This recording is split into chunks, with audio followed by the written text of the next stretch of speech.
ഇപ്രകാരം ഈ ദിവസങ്ങളിലേക്ക് സുഖമായിട്ട് കടന്നു വന്ന് എൻ്റെ കർത്താവിനെ സ്തുതിക്കാനും മനസ്സിലൊരു അവസരം കൊടുക്കാനും കുറേക്കാലം വിലാസം പറഞ്ഞതുപോലെ ഞങ്ങൾ വിളിക്കാനിടയായിരുന്നു. ആരാധനയുടെ സമയം ഒന്ന് അറിയാൻ വേണ്ടിയാണ് ഞങ്ങൾ തെക്കേ നിലയെന്ന കുഴിക്കാലെ പോകുന്ന റൂട്ടിൽ കർത്തവ്യം എന്ന സ്ഥലത്ത് വാടകയ്ക്ക് താമസിക്കുകയാണ്. ദേവദാസം പറഞ്ഞതുപോലെ ഞാൻ ആ വീട് ഏറ്റെടുക്കുന്നു. ഞങ്ങൾ വാടകയ്ക്കാണ് സ്വന്തമായി ഭവനിച്ചു സ്തോത്രം ചെയ്യുകയാണ്.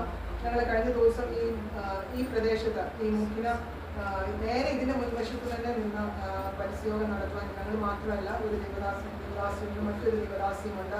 ഞങ്ങളിവിടെ പരസ്യവും ചില ആഴ്ചകളായിട്ട് ഞങ്ങൾ പല ദേശങ്ങളിൽ കടന്നുപോയി സുവിശേഷം പറയുന്നുണ്ട്. അപ്രകാരം ഇതിന്റെ നേരെ മുൻപിൽ തന്നെ നിന്നപ്പോൾ ദേവദാസിനെ ഇത് കണ്ടാണ് ഞങ്ങൾ സംസ്ഥാനം വിളിക്കാൻ ഇടയായിട്ടുള്ള ആരാധനയ്ക്ക് പോകണം, അങ്ങനെ ഒരു താല്പര്യത്തോടാണ് ഞങ്ങൾ കടന്നു വന്നത്.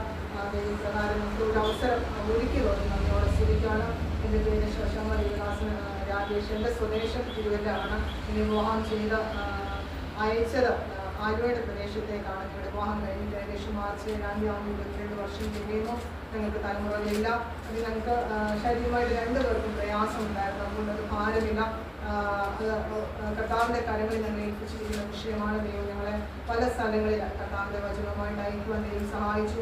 എൻ്റെ വീട് തിരുവല്ലയിലാണെങ്കിലും എൻ്റെ മാതൃസഭ തിരുവല്ല ഷാരൂരിലാണ്. അവിടെ തന്നെയാണ് ഞങ്ങൾ വിവാഹം നയിച്ചത്. ഞാനൊരു മർത്തവും പശ്ചാത്തലത്തിലാണ് വന്നത്. 94 ഹൃദയാൽ കർത്താവിൻ്റെ താല്പര്യം അനുസരിച്ച് കർത്താവിൻ്റെ സഭയോട് ചേരുവാൻ എനിക്കൊരു ഭാഗ്യം തന്നു.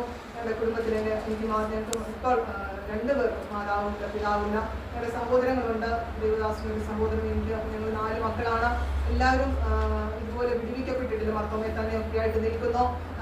എന്നാൽ കൃപയാൽ എൻ്റെ മൂത്ത സഹോദരനും എനിക്കുമാണ് എൻ്റെ വീട്ടിൽ നിന്ന് വിശ്വാസത്തിൽ കടന്നു വരാനിടയാക്കുന്നത്. മാതാവ് വിശ്വാസത്തിൽ കടന്നു വന്നു. 2016 ഈ ലോകത്തിൽ നിന്ന് മാറ്റപ്പെട്ട് കർത്താവിൽ ചേരപ്പെടുവാനിടയായിരുന്നു.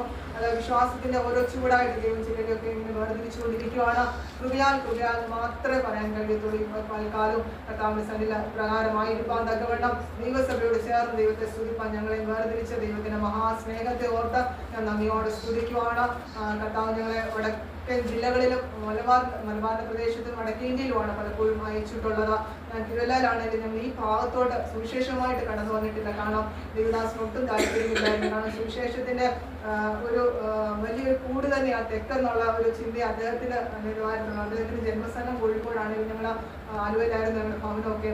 അതുകൊണ്ട് ഇങ്ങോട്ട് വന്ന് സുവിശേഷം പറയാൻ ഒട്ടും തന്നെ താല്പര്യമില്ലായിരുന്നു. എന്നാൽ പല സന്ദർഭങ്ങളിൽ ഈ ദേശത്തിന്റെ പല ഭാഗങ്ങളിൽ വന്നപ്പോൾ അത് മനസ്സിലാക്കുവാനിടയായിരുന്നു. പലയിടങ്ങളിലും ജീവിക്കപ്പെടാതെ കിടക്കുന്ന ജീവിതങ്ങൾ തന്നെയാണ് ആ വടക്കൻ ജില്ലയോട് തുല്യമായി തന്നെയാണ് ഈ തെക്കൻ ജില്ലയിൽ നിന്ന് മനസ്സിലാകുവാനിടയായിരുന്നു. അപ്രകാരം തന്നെയാണ് ഞങ്ങൾ കടന്നു വന്നപ്പോൾ തന്നെ നമ്മുടെ ദേശത്ത് പലയിടങ്ങളിലും പല ഭവനങ്ങൾ കയറി സുവിശേഷം പറയുന്ന ഒരു പ്രവൃത്തിയാണ് ഞങ്ങൾ ചെയ്തുകൊണ്ടിരിക്കുന്നത്. ദൈവസഭ ഞങ്ങളെ ഓർത്ത് പ്രാർത്ഥിക്കണം. താങ്കളുടെ വേണ്ടി വിശ്വസയോടെ നിൽക്കുവാൻ തക്കവണ്ണമുള്ള ദൈവകൃപയ്ക്ക് വേണ്ടി ഞാൻ ചോദിക്കുവാണ്. കുടുംബമായ പ്രകാരം ദൈവം ഞങ്ങളെ നിലനിർത്തണം. കർത്താവിന്റെ ദാസൻ ഇവിടെ പറഞ്ഞതുപോലെ ദൈവം ഞങ്ങളെ കുറിച്ച് ആഗ്രഹിക്കുന്ന പ്രകാരം കർത്താവിന്റെ കാര്യത്തിൽ പ്രയോജനപ്പെടുവാൻ ഞങ്ങളെ തന്നെ ദൈവങ്ങളെ സമർപ്പിച്ചുകൊണ്ട് ഒരു വചനം വായിച്ചുകൊണ്ടിരിക്കാൻ ആഗ്രഹിക്കുന്നു. സങ്കീർത്തനങ്ങൾ 36-ന്റെ 8-9 വാക്യം. നിന്റെ ആലയത്തിലെ പുഷ്ടി അവർ അനുഭവിച്ച് തൃപ്തി പ്രാപിക്കുന്നു. നിന്റെ ആനന്ദ നദി നീ അവരെ കുടിപ്പിക്കുന്നു. നിന്റെ പക്കൽ ജീവന്റെ ഉറവുണ്ടല്ലോ. നിന്റെ പ്രകാശത്തിൽ ഞങ്ങൾ പ്രകാശം കാണുന്നു. ദൈവദാസൻ ഇന്ന് പകൽക്കാലം കയറി വന്നപ്പോൾ കൊണ്ട് ദൈവത്തിന്റെ അഭിഷേകത്തെ കുറിച്ച് തന്നെയായിരുന്നു പറഞ്ഞുകൊണ്ടിരിക്കുന്നത്. ഒരു നദി ആലയത്തിൽ നിന്ന് പുറപ്പെടുന്നതായിട്ട് കാണുന്നതായിട്ട് തന്നെയാണ് അദ്ദേഹം പറഞ്ഞുകൊണ്ടിരുന്നത്. പ്രഭാതത്തിൽ ഞാൻ വായിച്ച സങ്കീർത്തനമാണ്. അപ്പോൾ എല്ലാം എന്നെ ബലപ്പെടുത്തിയ ഒരു വചനമാണ് ഞാൻ നിങ്ങളുടെ മുൻപാകെ വായിച്ചത്. അതായത് ആലയത്തിൽ ഒരു പുഷ്ടിയുണ്ട്. ഹല്ലേലൂയ. അതവിടെ വചനത്തിൽ പറയുന്നത് നിന്റെ ആലയത്തിലെ പുഷ്ടി അവർ അനുഭവിച്ച് തൃപ്തി പ്രാപിക്കുന്നു. നിന്റെ ആനന്ദത്തിൽ തന്നെ നീ അവരെ കുടിപ്പിക്കുന്നു. അത് ആലയത്തിൽ കടന്നു വരുന്നവർക്ക് ഒരു പുഷ്ടിയുണ്ട്. അത് അനുഭവിച്ച് കടന്നു പോകാൻ തക്കോളം ദൈവദാസൻ ആഗ്രഹിച്ചതുപോലെ തന്നെ ഈ ദിവസങ്ങളിൽ ദൈവം ഇടയാക്കട്ടെ. നമുക്ക് ന്യായാധിപന്മാരുടെ പുസ്തകത്തിൽ 9-ാം അധ്യായത്തിൽ ഇപ്രകാരം കാണുന്നു. ഒരു വൃക്ഷം അല്ലെങ്കിൽ വൃക്ഷങ്ങൾ അല്ലെങ്കിൽ ചിലരോട് പോയി രാജാവ് വാങ്ങേണ്ട ചോദിക്കുന്ന സമയത്ത് ഒരു വൃക്ഷം പറയുന്നതുണ്ട്, ദൈവത്തെയും മനുഷ്യരെയും സന്തോഷിപ്പിക്കുന്ന പുഷ്ടി വിട്ട നിങ്ങളുടെ മേൽ ആടുവാൻ ഞാൻ പോകാൻ താല്പര്യപ്പെടുന്നില്ല. അതായത് ഈ ദൈവത്തെ മനുഷ്യരെ സന്തോഷിപ്പിക്കുന്നത് ഒരു പുഷ്ടിയാണ്. അത് ദൈവം നമ്മുടെ മേൽ പകർന്നിട്ടുള്ള ഒരു അഭിഷേകത്തിന് പകർച്ചയാണ് നമ്മുടെ മേൽ പകർന്നിട്ടുള്ള ഒരു പുഷ്ടി. അത് വിട്ടിട്ട് ഈ ലോകത്തിന്മേൽ ആടുവാൻ പോവാൻ ഒരിക്കലും അല്ലെങ്കിൽ അവൻ ആഗ്രഹിക്കുന്നില്ല. ഒരു നിമിഷം പറയുന്നുണ്ട്, അത് തന്നെയാണ് നമ്മൾ ആലയത്തിൽ കടന്നു വരുമ്പോൾ നമ്മിൽ പകർന്നിട്ടുള്ള ഈ ആലയത്തിനകത്തൊരു പുഷ്ടിയുണ്ട്, ആലയത്തിൽ ഒഴുകുന്ന ഒരു ആനന്ദ നദിയുണ്ട്, പരിശുദ്ധാത്മാവിന്റെ ഒരു നദിയുണ്ട്.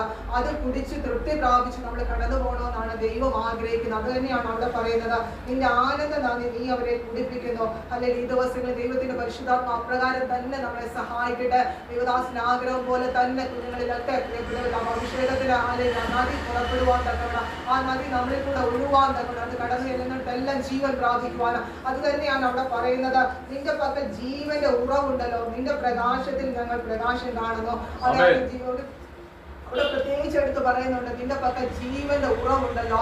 അല്ലെങ്കിൽ കർത്താവ് പറഞ്ഞത് ജീവൻ പ്രത്യേകം എടുത്തു പറയുന്നുണ്ട്.